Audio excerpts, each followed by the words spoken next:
Ya. Yang kedua, ya, dari kefakiran. Nah, fakir disebut nomor 2. Pokoknya disebut yang mana saja, ya itu ada maksudnya. Dan yang ketiga, ya, aku berlindung kepadamu dari siksa kubur. Nah, ini yang luar biasa nih, yang luar biasa. Kalimat ini, doa ini dipungkas dengan kalimat la ilaha illa anta. Tidak ada Tuhan selain Engkau. Nah, ini kan penegasan ya, bahwa tidak ada yang pantas untuk dijadikan sebagai sandaran kecuali Engkau, kan gitu. Tidak ada yang pantas untuk dijadikan sumber keberkahan kecuali Engkau. Tidak ada yang pantas untuk dijadikan tempat bergantung kecuali Engkau, kan gitu.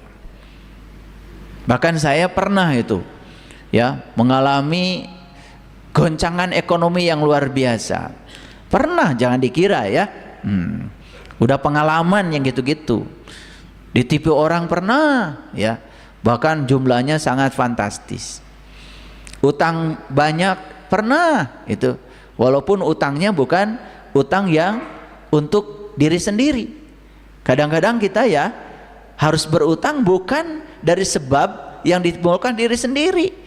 Ya, kalau kita percaya karma, oh jangan-jangan ya orang yang sekarang dibebaskan utangnya oleh saya jadi tanggungan saya. Misalkan orang tua kita, mertua kita, jangan-jangan mereka itu adalah orang-orang yang dulu pernah membebaskan saya di kehidupan yang dulu dan sekarang saya harus membebaskannya.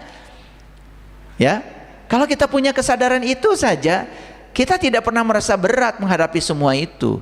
Dan yakin, percaya bahwa Allah tidak pernah memberikan sesuatu kepada kita yang melampaui kemampuan kita. Nah, kesadaran ini ya yang harus dibangun, dan ternyata semuanya selesai.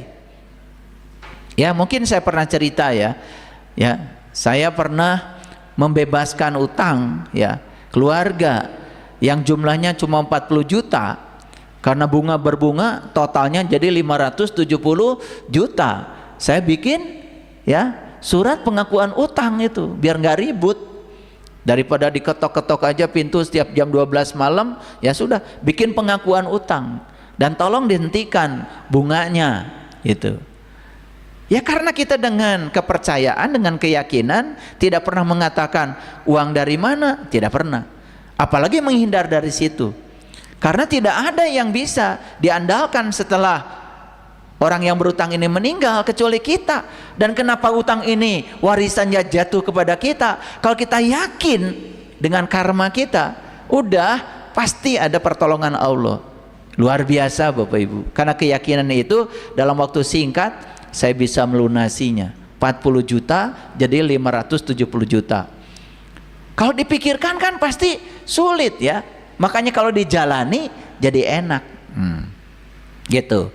Nah, dan kita percaya, saya sering mengatakan bahwa kalau kita punya masalah besar, jangan mengeluh.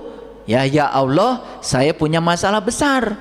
Lebih bagus kita katakan pada diri kita, pada masalah, hai masalah, saya punya Allah yang maha besar. Ketika kita mengatakan hai masalah, saya punya Allah yang maha besar, masalah itu nggak ada apa-apanya di hadapan Allah, dan Allah yang membantu menyelesaikannya. Nah, yang gini-gini ini terkadang kita nggak punya ilmunya, betul apa tidak? Ya, kita ilmunya kan supaya yang ada di sini tuh ilmu putus asa ya. Seolah-olah segalanya sudah berakhir gitu ya. Seolah-olah hari esok tidak ada lagi, kan begitu?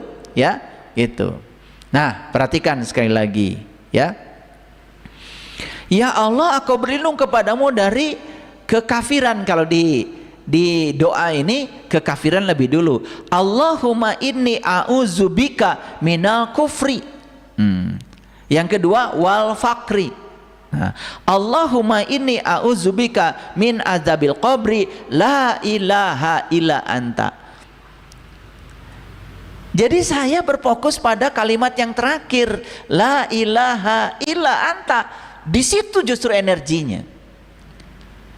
Karena tidak ada yang bisa membebaskan itu, yang tiga tadi ya, kekafiran, kefakiran dan siksa kubur, kecuali dengan bantuan dia gitu.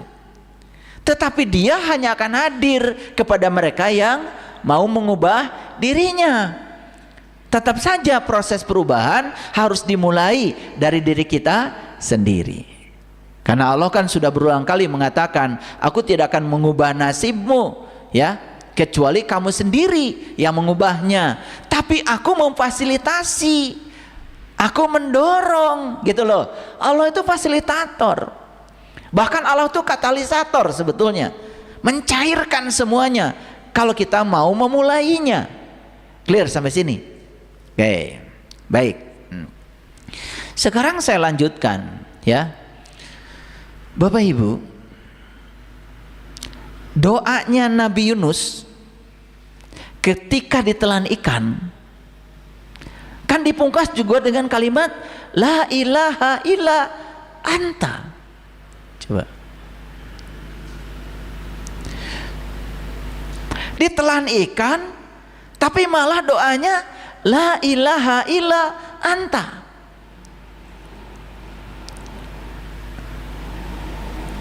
Dalam gak ini? Ini dalam sekali kalau mau mikir. Ketika mengatakan la ilaha illa anta, tidak ada Tuhan kecuali engkau,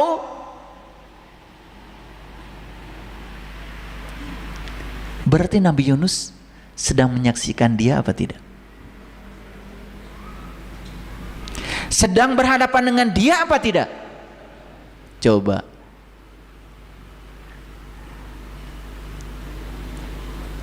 Kan tidak mungkin mengatakan la ilaha illa anta kalau saat itu beliau tidak sedang bertatap wajah dengan Tuhan, tidak sedang berhadapan dengan Tuhan, tidak sedang bermuwajah dengan Tuhan, tidak sedang bertawajuh kepada Tuhan. Gak mungkin mengatakan la ilaha illa anta.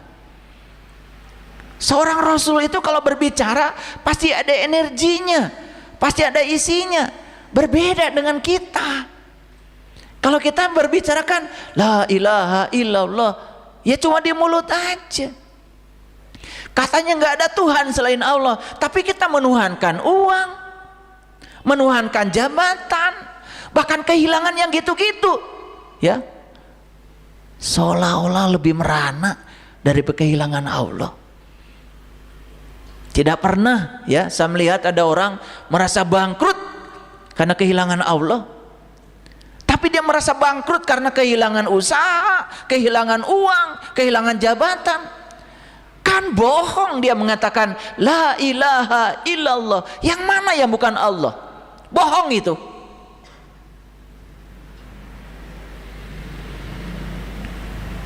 Kita tuh sering mengucapkan kalimat la ilaha illallah, la ilaha illallah, tapi tidak meresap ke dalam diri kita.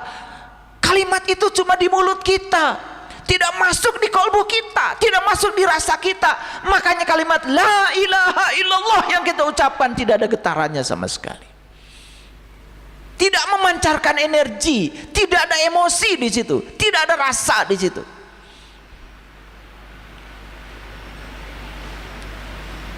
Kenapa Nabi Yunus ditelan ikan malah puncak spiritualnya adalah la ilaha illa anta, tidak ada Tuhan kecuali engkau. Ditelan ikan di situ bahasa mutasyabihat. Ditelan ikan itu artinya Yunus itu sedang masuk pada keadaan awal saat dia ada di rahim seorang ibu.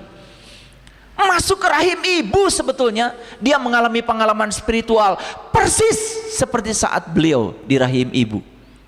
Makanya ketika kita ada di rahim ibu, setelah tubuh kita diciptakan sempurna, lalu Allah meniupkan ruhku ke dalam tubuh kita itu, ingat Allah mengambil kesaksian kepada kita, alastu birabbikum, bukankah aku ini Tuhanmu? Dan saat itu semua jiwa mengatakan qalu bala syahidna. Sebetulnya Nabi Yunus ditelan ikan itu, beliau sedang mengulang pengalaman itu, beliau sedang mengulang kembali kepada jati dirinya. Itu pertaubatan yang sebenarnya. Apa yang terjadi dengan kita? Yunus ditelan ikan, benar-benar ditelan ikan. Bahkan ikannya pun diberi nama ikan paus. Ditelannya di Laut Merah, ngarang. Gak ada itu di Quran. Itulah pentingnya kita memahami Al-Quran secara hakikat. Itulah pentingnya kita mengalami, bukan sekedar berbicara. Makanya orang-orang bijak mengatakan malam yazuk lam ya'rib, yang tidak mengalami sampai kapanpun dia tidak akan pernah bisa memahami. Karena pemahaman yang sebenarnya hanya bisa dilahirkan dari sebuah pengalaman.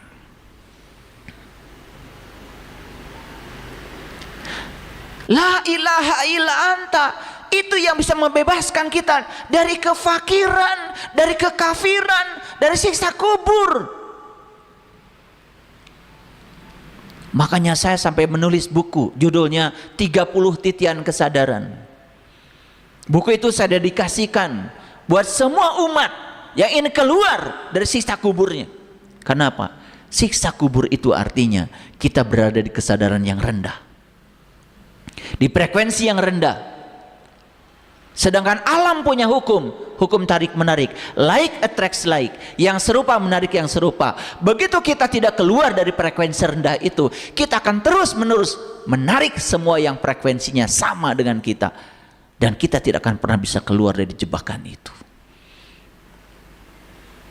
Alam semesta tidak mengerti bahasa kata-kata. Alam semesta hanya mengerti bahasa energi, bahasa vibrasi, bahasa resonansi. Bapak Ibu, waktu saya mengamalkan doa ini, Allahumma inni a'udzubika minal kufri wal fakri, Allahumma inni a'udzubika min azabil qabri, la ilaha illa anta. Saat itu saya tidak punya pengetahuan tentang vibrasi, frekuensi, energi, belum. Saya hanya punya pengetahuan baik sangka kepada guru-guru saya. Tetapi kalimat itu sudah bisa membebaskan. Karena saya tidak berfokus pada kata demi kata. Saya berfokus pada rasa dalam diri saya.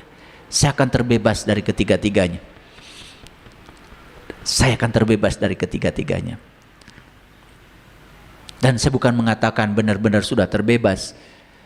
Tetapi saya ingin menunjukkan pada Bapak Ibu bahwa saya sudah mengalami ini.